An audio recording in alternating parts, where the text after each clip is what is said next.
เป็นบ้านดินแดนอาถรรพ์กากันสู้มันหาวีเสกมานเสกองไล่ล้อมประสานกันดีเอาสนสัมพันธ์ไมตรี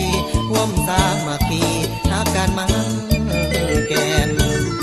เชิญท่านทั้งหลายมาท่องเที่ยวดินแดนแคว้นไทยขอโซ่ขอไทยขอกราบไหวเจ้าใหญ่องค์แสนให้สมดังฟ้องพี่น้องทุกคนทั่วแดน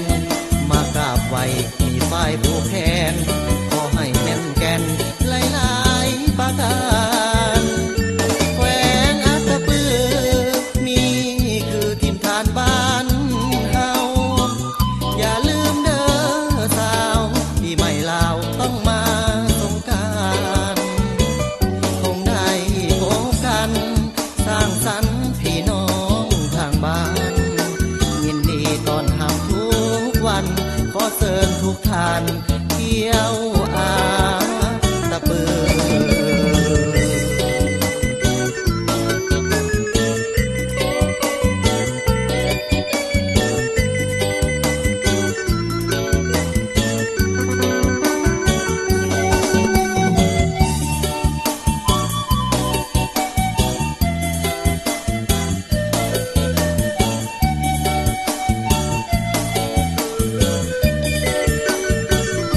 เชิญท่านทั้งหลายมาท่องเที่ยวดินแด